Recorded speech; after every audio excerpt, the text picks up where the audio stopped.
Señor Santo, y que sea esta palabra, Señor Santo, el buen consejo, que esté preparado, Señor Santo, para moldear nuestra vida, nuestro carácter, nuestros pasos. En el nombre de Jesús lo pedimos. Gracias, Dios. Amén. Gloria a Dios. Hechos capítulo 5, hermanos. Y vamos a buscar el verso número 26.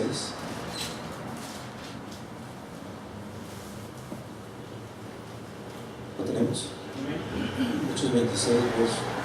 Hechos 5, verso 26 dice: entonces el jefe de la guardia con los alguaciles los trajo sin violencia, porque temían ser apedreados por el pueblo. Cuando los trajeron, los presentaron en el concilio, y el sumo sacerdote les preguntó, diciendo: ¿no nos mandamos estrictamente que no enseñases en ese nombre? Y ahora habéis llenado a Jerusalén de vuestra doctrina, y queréis echar sobre nosotros la sangre de ese hombre. Respondiendo Pedro y los apóstoles dijeron: es necesario obedecer a Dios antes que a los hombres. El Dios de nuestros padres levantó a Jesús, a quien vosotros matasteis colgándole en un madero. A este Dios exaltó con su diestra por príncipe y salvador, para dar a Israel arrepentimiento y perdón de pecados. Y nosotros somos testigos suyos de estas cosas, y también el Espíritu Santo, el cual ha dado Dios a los que le obedecen. Ellos, oyendo esto, se enfurecían y querían matarnos. Vamos a dejar hasta ahí la porción, hermanos,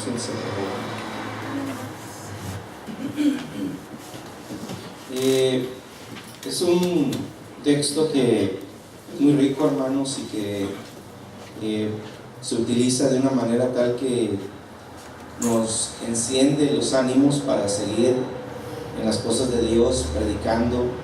No importa la oposición, no importa las consecuencias que podríamos sufrir, pero también es un texto que, entre lo que podemos escarbar acá y podemos, hermano, discernir que contiene esta lectura, es algo que en muchas ocasiones se pasa como desapercibido, y es, hermano, en sí, hermano, el efecto de la complicidad popular, sobre todo cuando está en error.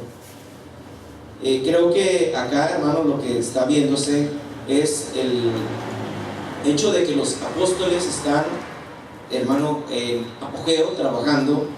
Las manifestaciones milagrosas están en auge de una manera tan acelerada que, si usted mira textos atrás, usted va a ver que es el pasaje precisamente de Hechos 5, donde la gente saca incluso enfermos a la calle para que, pues, Pedro y los demás apóstoles, por ende, oren por aquellos que están en necesidad.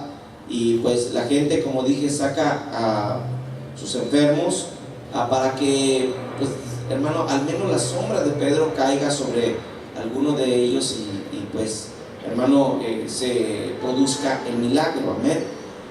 Porque dice la Escritura que aún con ese tipo de, ¿qué le puedo decir?, de limitada presencia, como una sombra de un apóstol, hermano, era útil para Dios para hacer el milagro.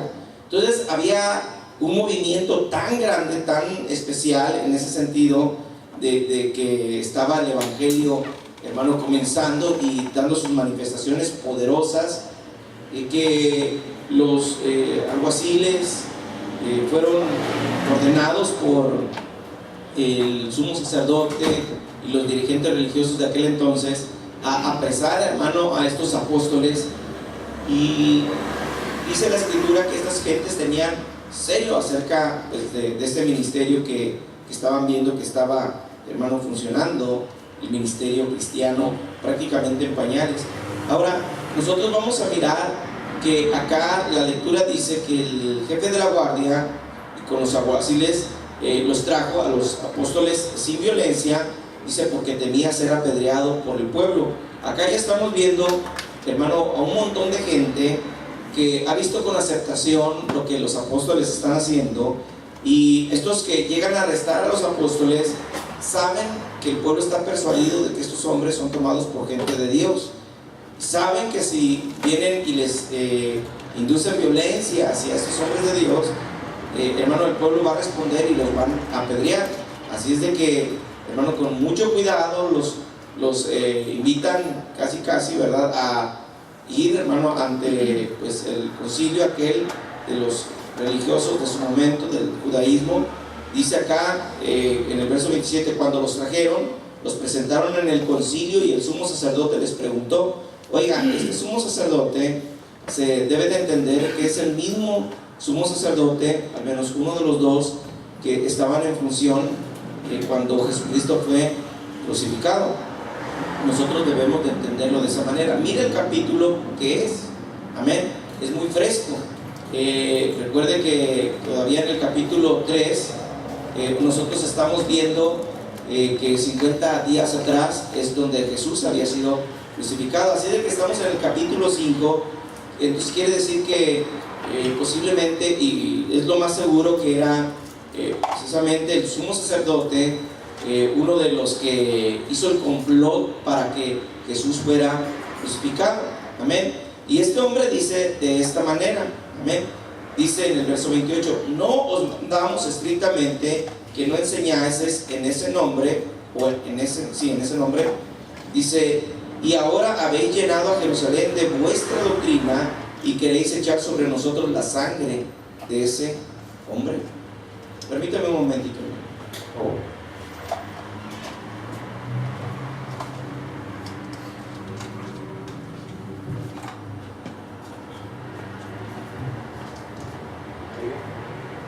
Es que el ruido me rebota y me saca de onda, dicen por ahí, ¿verdad? Según el Real Diccionario de la Lengua Mexicana, me saca de... Bueno, dice, hermano, mi comentario que ponía por acá, cómo esta complicidad popular, hermano, se mira acá muy clara, ¿me entiende? Esta complicidad que fomentó en un montón de gente, en todo el pueblo, casi por así decirlo, el ímpetu de una ansia asesina que llevó precisamente a Jesús a la cruz del Calvario. Voy a volver a leer lo que dijo este hombre, hermano sumo sacerdote, que trató de regañar o refutar o de oponerse al mensaje que estaban predicando los apóstoles. Oigan, el verso 28 dice: no os mandamos estrictamente que no engañases o no enseñases en ese nombre, y ahora habéis llenado a Jerusalén de vuestra doctrina, y note, y queréis echar sobre nosotros la sangre de ese hombre. Este hombre trata de defenderse de algo que precisamente él como que se quiere zafar de la responsabilidad. Quiere quitar, hermano, el peso de la culpa de todo aquel concilio que estaba en función. Y es precisamente ese concilio liderado por él el que llevó a la cruz a nuestro Señor Jesucristo. Pero acá se mira, mi hermano, como alguien que trata de desechar esos cargos, como si fuera fácil, hermano, ignorar que ellos fueron precisamente los matadores de nuestro Señor Jesucristo. Pero no solamente ellos, recuerde que ellos fueron unos manipuladores del pueblo. Fueron gente que usó a las masas, usó la fuerza popular para poder llevar, hermano, a cabo su plan de exterminar a Jesucristo. Cuando uno mira, hermano, a veces en la calle y vamos caminando entre los días en la sociedad, de vez en cuando oímos dichos o frases que nos llaman la atención. Y hay uno muy conocido que dice: ¿a dónde va Vicente? Pues a donde va toda la gente. Y esta idea quiere decir pues que la persona en ocasiones toma un rumbo que ni entiende, no conoce, no, hermano, ha escudriñado los porqué de dicho movimiento. Sin embargo, él va a apoyar algo que ni siquiera tiene idea de qué es. Así es de que él va, hermano, donde el populacho se mueva. Amén. Es muy común decir, por ejemplo, en la religión católica, sobre todo cuando usted está tratando de transmitir el mensaje a una persona que, hermano, es parte de esa religión, y lógico, al mirar la cantidad de gente que compone esa iglesia, que son, hermano, alrededor de unos 1,000 millones de personas, para que se dé una idea, nada más y nada menos. O sea, usted va a notar que la gente dice, al usted evangelizarle, decirle, ¿sabes qué? Es que ahí están mal. Entonces, una de las frases comunes que surge es esta, hermano, es que es imposible que mucha gente esté equivocada, que tanta gente esté en un error. Son millones y millones y millones. Esto es imposible. ¿Cómo puede tanta gente abrazar un error que usted está mencionando? Pues paradójicamente así es. ¿Por qué? Porque la gente sencillamente se está volcando a las ideas que les han transmitido un pequeño grupo de personas que se han enseñoreado de ellos y los están llevando a errores, hermano, abominables.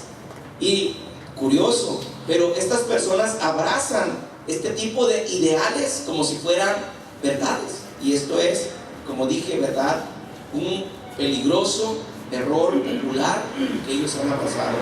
Ahora, hay ocasiones que usted mira, por ejemplo, encuestas. Amén. Hay encuestas y empiezan las personas, los estadistas, a evaluar cuál es el tipo de pensamiento o cuál es, hermano, la inclinación sobre X cosa o X proyecto o X punto, mi hermano, que se está dando y que compete pues a la mayoría de personas. Y las encuestas van y dicen, ¿usted qué opina de tal cosa, verdad?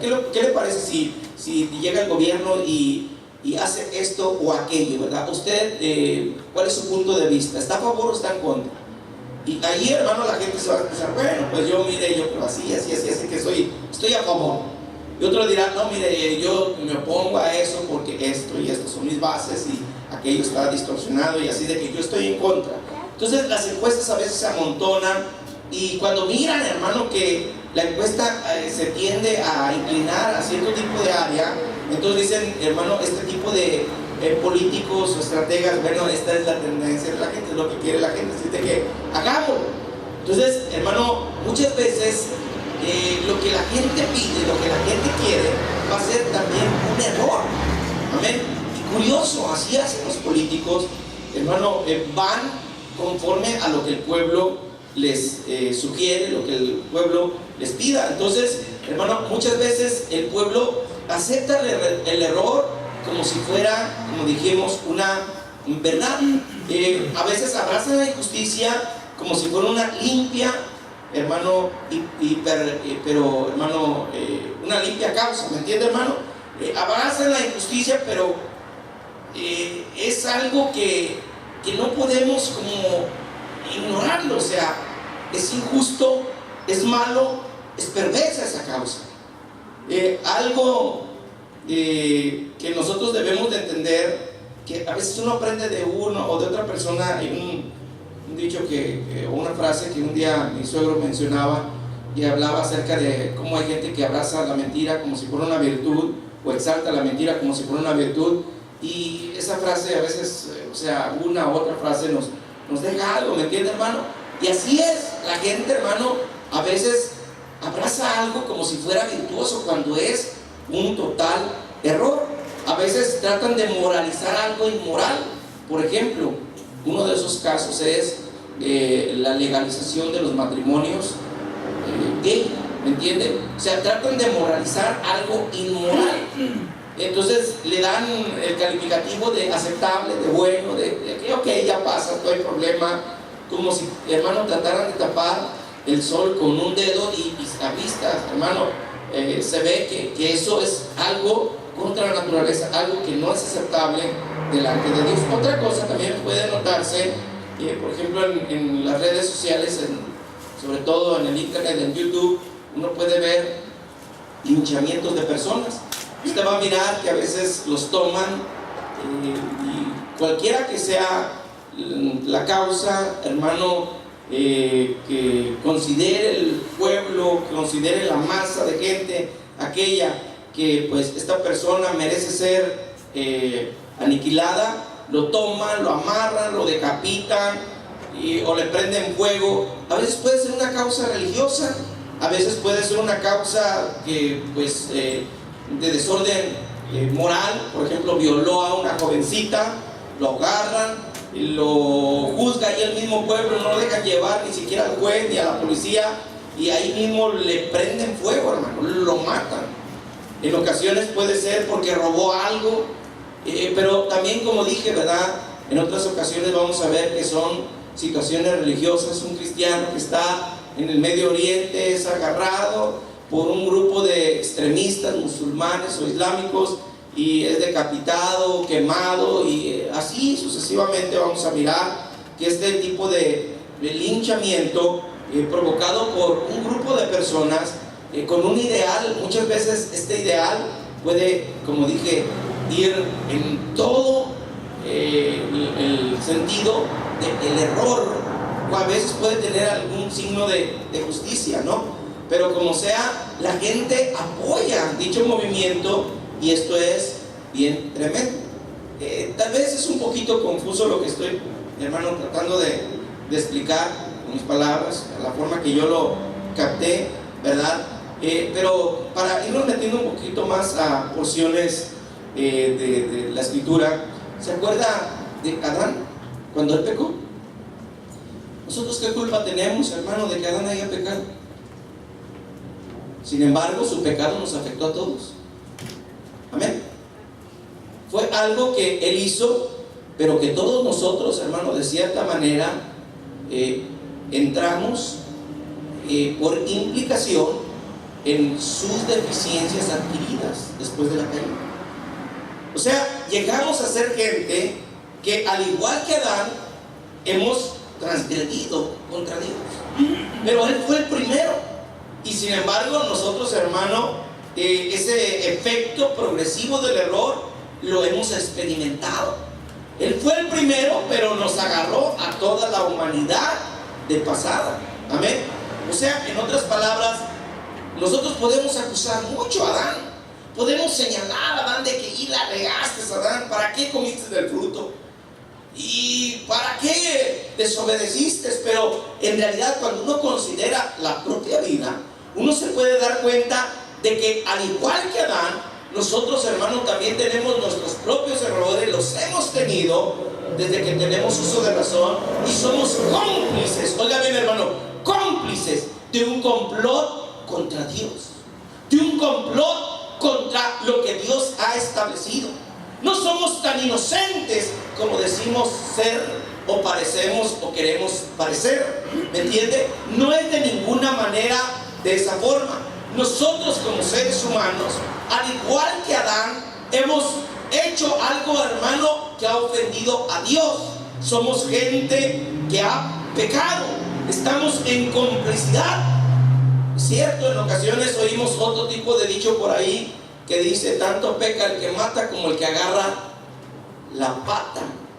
En ocasiones posiblemente uno puede decir: es que yo no hice nada, solamente yo digo lo que oí.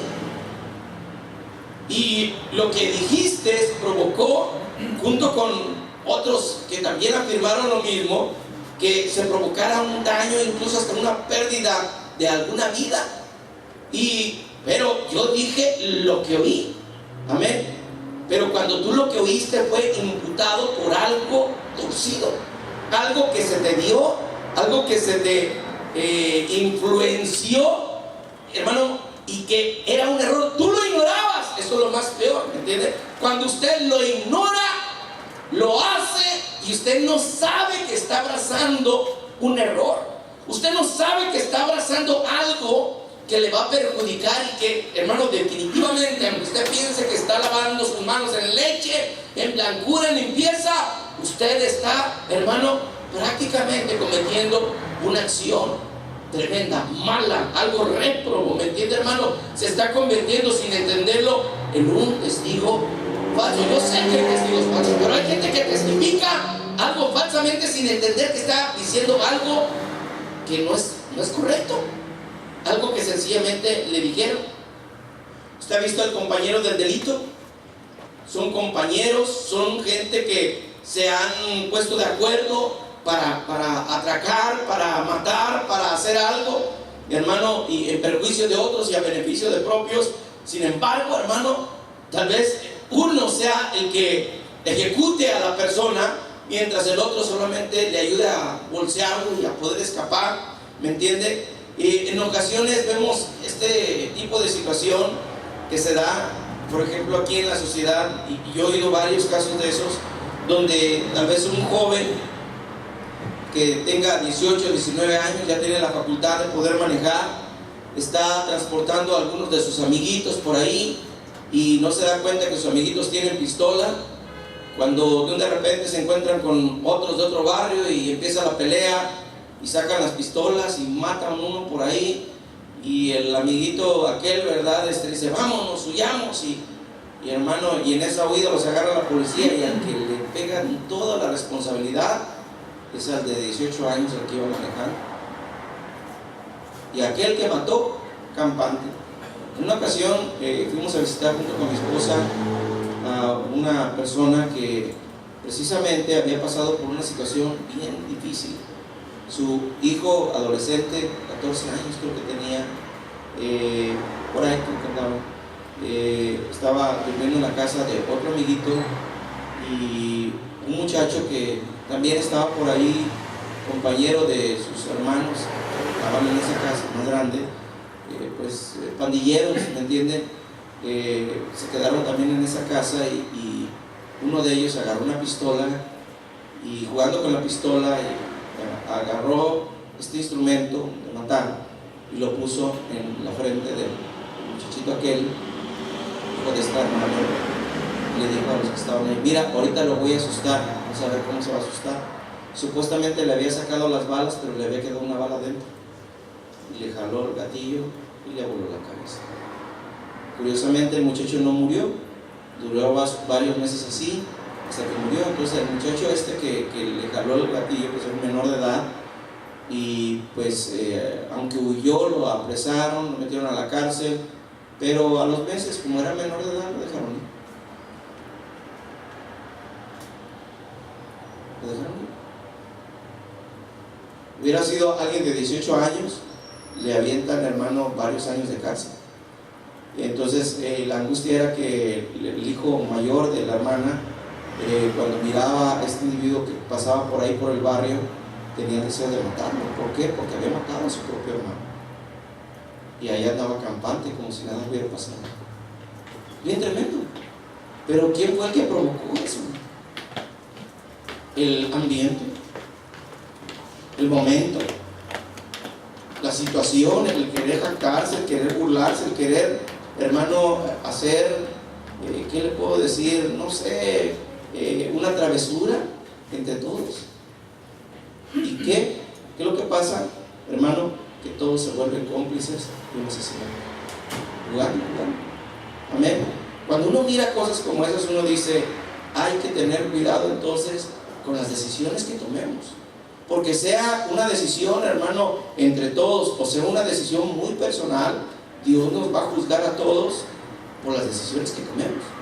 Sea en conjunto o sea individualmente, Dios siempre nos va a tomar a cuenta, mi hermano. Cuando uno mira esta frase, volviendo al texto, amén, cuando uno mira esta frase, uno ve, hermano, como sumo sacerdote dice, hey, nosotros les dijimos que no enseñen en ese nombre, y llenaron ya toda Jerusalén de su doctrina. Y también ustedes quieren echar sobre nosotros la sangre de este hombre. Entonces Pedro le dice y le responde a los apóstoles, hermano, y los apóstoles le respondieron, es necesario que nosotros obedezcamos a Dios antes que los hombres. Dice, el Dios de nuestros padres levantó a Jesús, dice, a ese Jesús, ¿sabes a cuál Jesús? A quien vosotros matasteis, colgándole en un madero. Así, hermano, le dijo, ¿sabes una cosa? Tú lo mataste, ustedes lo mataron. No traten de esquivar su responsabilidad. Ustedes lo mataron en un madero. Ahora, dígame, hermano, ¿en realidad ellos lo mataron en un madero? Pues sí y no, pero sí. Le voy a decir por qué. Porque ellos no lo mataron. Los que lo mataron fueron los romanos. Amén. Pero fueron ellos los que tramaron todo. Fueron ellos los que lo entregaron. Fueron ellos, hermano, los que llegaron ante Pilato y que decían, ¿verdad? si sueltas a este hombre, no eres amigo de César. Y entonces cuando Pilato trató de liberarlo, hermano, ellos se oponían y crucifícale. Y este hombre, mi hermano, llega y dice, ¿y qué voy a hacer, verdad? Me voy a lavar las manos y yo estoy limpio de la sangre de este hombre. Y aquellos dijeron, bueno, que su sangre sea sobre nosotros y sobre nuestros hijos. Esa fue la frase de ellos y de todo el pueblo, que su sangre, la sangre de Jesús, sea sobre nosotros y sobre todo el pueblo. Y acá, hermano, está diciendo, nosotros no fuimos, no somos culpables, cuando ellos incitaron a la muchedumbre a decirle a Pilato, crucifícale. Ellos fueron los autores intelectuales de esa matanza a Jesús, hermano, de ese tipo de acto. Ellos fueron los autores intelectuales. Ellos lo golpearon, lo humillaron, lo entregaron, hermano, y procuraron que fuera exterminado. Y acá dice que se les está imputando algo que no hicieron, sencillamente porque ellos no se encargaron de meterle los clavos y de darle la última, hermano, lanzada a su costado. Es irónico, pero así pasa, hermano. En ocasiones vamos a ver en el texto bíblico partes como, por ejemplo, cuando llega a Éfeso los apóstoles y están evangelizando, y ahí había una fuerte religión, hermano, sobre todo en esa área, porque se adoraba, hermano, a Diana, una diosa de la mitología griega, Diana, hermano. Y este hombre, Demetrio, que era un platero, incita a la población a que, hermanos, salgan a la calle y empiecen a protestar en contra de los apóstoles, en contra de aquel grupo de gente que había llegado con la doctrina de Cristo y estaba haciendo que la muchedumbre dejara, hermano, la idolatría que era, hermano, dedicada a Diana de los Efesios. ¿Por qué? Porque su negocio se estaba yendo a pique. Entonces este hombre sale y empieza, hermano, en individual a persuadir a la multitud, a decir, hey, estos hombres son extranjeros, son judíos, están hablando de dioses extranjeros, y pues esto es un peligro, porque muy probablemente no solamente nuestro negocio se viene abajo, sino también la devoción de la diosa Diana, a quien toda Grecia, ¿verdad?, le tiene pues en alto. Entonces, hermano, el pueblo aquel se convulsionó cuando oyeron esas palabras, cuando oyeron que su religión se estaba tambaleando. Entonces se levantó un populacho de gente que empezaron a gritar, grandes Diana de los Efesios, grandes Diana de los Efesios. Mi hermano, que el Señor la reprenda, dicho sea de paso. Entonces, cuando, hermano, cuando sale la gente a gritar semejante cosa y enfurecida, dice la escritura que duraron horas gritando. Hay una parte de la Biblia que dice que la gente, mucha de ella, no sabía ni siquiera por qué se habían reunido. No sabían. Sencillamente miraron el montón de gente gritando ese tipo de frase y se unieron al populacho y empezaron a gritar la misma frase. Y empezaron a llenarse del celo, del odio, del rencor, de lo que fuera, que ahí, hermanos, se estaba moviendo. Pero ellos no sabían ni qué rollo estaba pasando. Y así fue, hermano, que pues los apóstoles de una o de otra manera pues fueron limitados en su predicación en ese momento, ¿me entienden? Aunque fueron muy efectivos. Incluso algún político de la misma ciudad trató de protegerlos, o más bien los protegió, y bueno, pudieron salir bien librados, porque fueron para otra ciudad. Pero otro de los casos, hermano, ¿se acuerda usted de Coré? Coré, cuando estamos viendo la historia de de Moisés allá en el desierto, miramos una historia de contradicciones que el pueblo ponía en el caso del liderazgo de Moisés. Y Moisés, hermano, en una ocasión se enfrenta con este líder del pueblo, con Coré.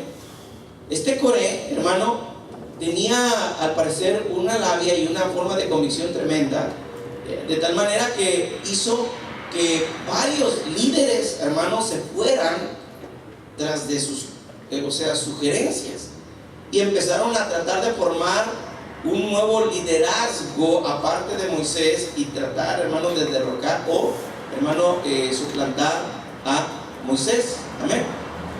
Bueno, entonces cuando uno mira eso, hermano, uno ve cómo Moisés llega y le dice: muy bien, bueno, mira, para la mañana vamos a ir delante de Jehová, vamos a estar en el tabernáculo, y tú con tu sequito lleven aceites, lámparas, y bueno, Dios va a escoger a quien ha de escoger, ¿verdad?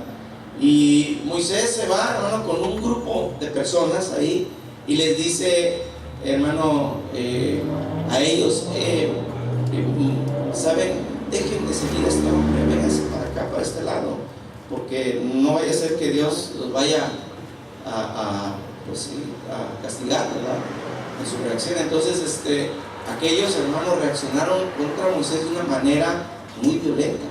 Le empezaron a decir frases, hermano, que pues fueron muy humillantes. Amén. Que acaso no es suficiente con que nos hayas sacado y nos has metido a la tierra prometida, y que también te quieres enseñorear de nosotros. Entonces, hermano, Moisés se enoja. Entonces le dice a Dios: ¿sabes qué, Dios? No hacerte su ofrenda. Ni siquiera agarró un cabrito de sus cabras, nada he agarrado, ¿verdad? Entonces, ese tipo de hermano, de movimiento, ¿sabe cómo pereció? La tierra se los tragó. Pero fue un grupo de personas, hermano, los cuales, hermano, cuando Moisés estaba orando y que Dios respondió, hermano, dice Moisés, hermano, en su oración: Señor, si estos hombres perecen, todo este grupo de gente perece, porque, o sea, como todos los demás hombres, entonces tú no has hablado por mí. Pero si en este momento se abre la tierra y se los traga, entonces tú has hablado por mí. Entonces la tierra en ese momento se abre y se los traga, y empieza la matazón. ¿Me entiendes? Dios empieza a matar gente ahí en ese instante, hermano, de entre el pueblo. Entonces, hermano, Moisés y Aarón empiezan a ponerse entre Dios y el pueblo, y Dios, y Moisés dice: Señor, ¿acaso no fue un hombre el que pecó? ¿Acaso no fue un hombre el que pecó? ¿Por qué pues te estás enojando contra todo este pueblo?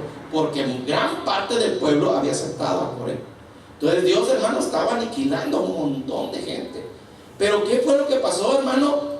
La persuasión de uno solo. Ahí Moisés dice: no fue uno el que pecó, sí, pero persuadió a todos, y delante de los ojos de Dios, esa culpa la abrazaron todos.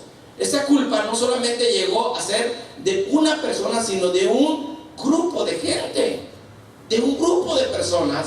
Y Dios, hermano, no hace excepción cuando esto pasa. ¿Me entiende, hermano? Hay ocasiones que uno puede abrazar un error doctrinal, por ejemplo, y usted debe de saber y entender. Y hay ocasiones que yo tengo mi propia convicción, tengo mis propias bases, y si son sanas, está bien. Si son acordes a la Biblia, está bien. Pero hay ocasiones que puede tener otro punto de vista muy diferente, que se puede maniatar, manipular. Y ahí, hermano, cualquier persona que está a medias oyendo, la decisión que tome, Dios, créame, que juzgará tanto al promotor de esa idea como al que abrace dicha promoción. ¿Sabe una cosa? Usted ha oído hablar acerca de que los idólatras no le darán el reino de los cielos, ¿me entiende, hermano? ¿Usted cree que todos los católicos van a entrar al reino de los cielos?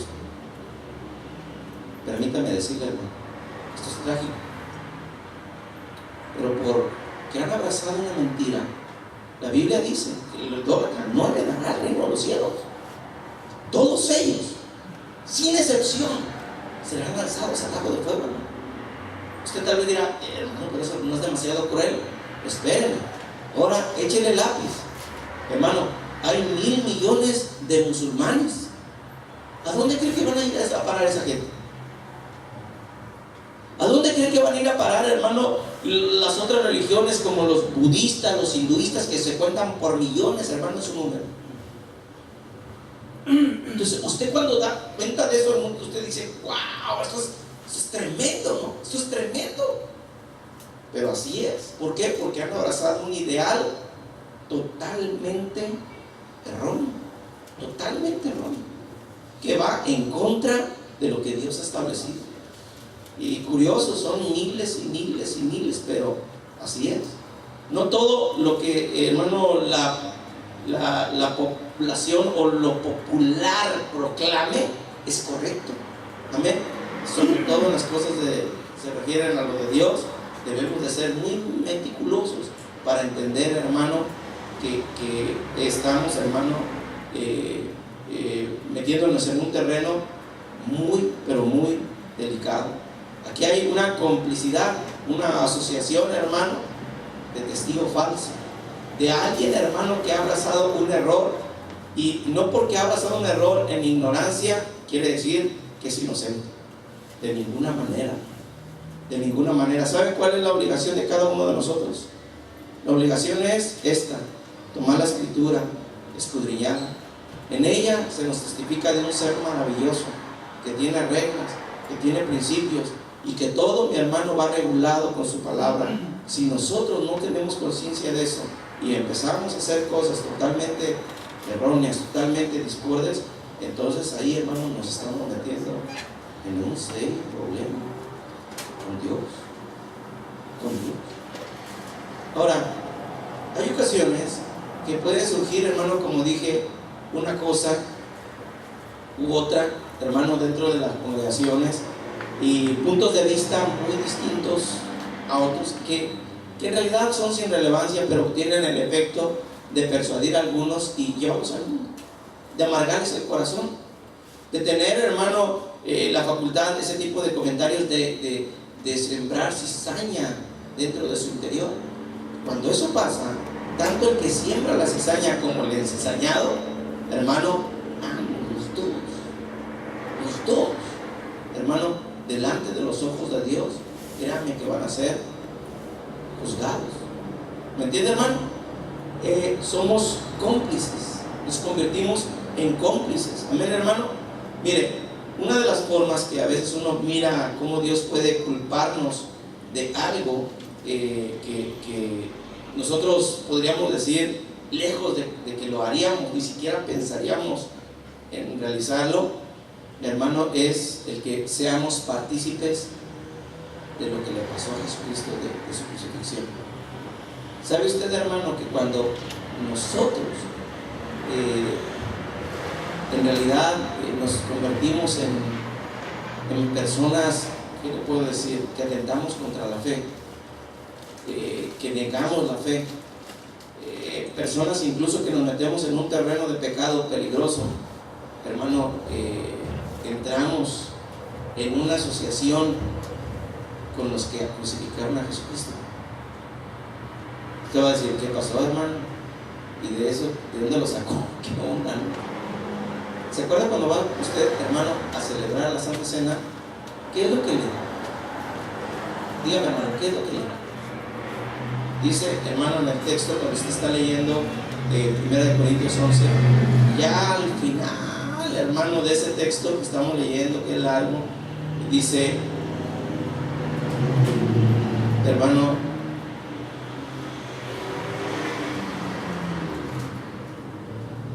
en el verso 27, de manera que cualquiera que comiera este pan o bebiera esta copa del Señor indignamente, será, que dice, culpado del cuerpo y de la sangre del Señor.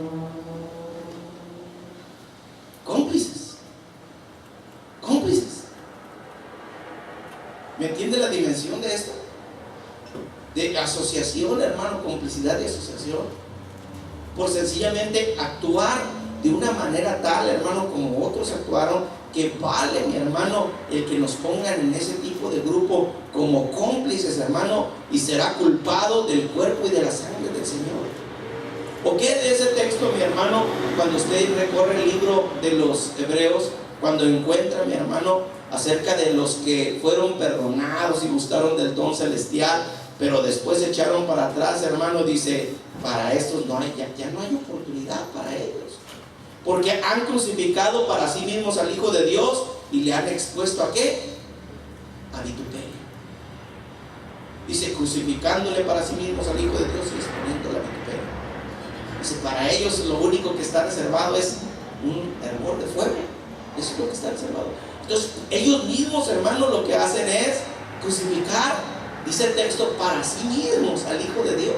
¿Cómo? Pues si él vivió hace 2000 años atrás, ni siquiera lo conocí. Pero con tu acción estás, hermano, asociándote con el grupo que ha de ser, hermano, señalado como culpables, hermano, de la muerte de Jesucristo. Él murió por los pecados de nosotros, hermano. Pero Él murió, mi hermano, también, no solamente para perdonar a aquel que se arrepiente, sino también para dar, oiga bien, hermano, de cierta manera, según este texto, una severa condenación a todo aquel, hermano, que no alcance a ser del grupo, mi hermano, que ha de ser justificado en Jesucristo. Todos aquellos, entonces, oiga bien, todos aquellos que no alcancen la gracia del Señor, hermano, a la postre van a ser hallados, hermano, como socios de la muerte de Jesucristo. Socios, al igual que Caín, al igual que Abel, hermano, que sufrió Abel por manos de Caín, esa muerte. Al igual que Caín serán juzgados, al igual que otros hombres a través de la historia, hermano, que tuvieron la oportunidad de hacer lo correcto, pero trataron, hermano, sacar su propio provecho, y abrazando el error se torcieron de una manera terrible. Y después tratan de decir: no, si yo no hice eso, yo no hice aquello. Hermano, bien simple, cuando uno mira este texto de 1 Corintios, pero si yo no maté al Señor, pero tu acto, de una manera incorrecta que tú tomas la Santa Cena, de una manera donde se nos enseña acá, mi hermano, claramente que no debes de tomarla, y tú lo haces, tú mismo te estás haciendo del grupito aquel, al cual, hermano, el Señor ha de señalar como culpables de la muerte de Cristo. Es bien interesante cuando mira uno esto de la complicidad. Miren, para que me entiendan al final cómo lo vine a asociar esto, amén. Hay dos grupos aquí solamente, de justos y de injustos. En pocas palabras, justos e injustos. El justo, bueno, usted sabe cuál será su destino, pero el injusto se le han de imputar, se le han de echar las culpas, se le han de asociar, hermano, todos los males, pecados, tragedias, asesinatos, hurtos, todo, hermano, de lo que pasa en este tiempo. Usted va a decir: nada, hermano, está exagerando usted. Bien, ahí le voy. El infierno, cuando, hermano, esté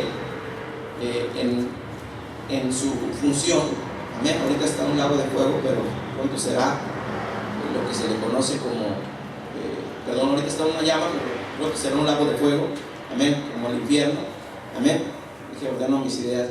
Dice que, hermano, todos los, ¿cómo se llaman? Los homicidas, los parricidas, los matricidas, los mentirosos, hermano, los que se echan con varones, los adúlteros, los fornicarios, los mentirosos, hermano, y empieza usted, hermano, a escudriñar textos y textos en un libro de la Biblia, en otro libro de la Biblia, y salen, hermano, un montón de gente a las cuales se dice en la Biblia que han de ser arrojados a ese lugar, que no van a heredar el reino de los cielos, que, hermano, en ese lugar va a ser su lloro y crujir de dientes, y usted va a mirar, hermano, que va a estar junto el mentiroso con el adúltero, el mentiroso con el borracho, hermano, el mentiroso con el afeminado, el ladrón con el asesino, el ladrón con el ¿qué le puedo decir, hermano? Con el injusto, hermano, y así sucesivamente. Usted dice: ¿y todo este grupo a cuál? Allí no va a haber secciones, hermano. Ahí no va a haber secciones de que acá fulano, acá los sultanos, acá los venganos. Todos, hermano, a un solo lugar son catalogados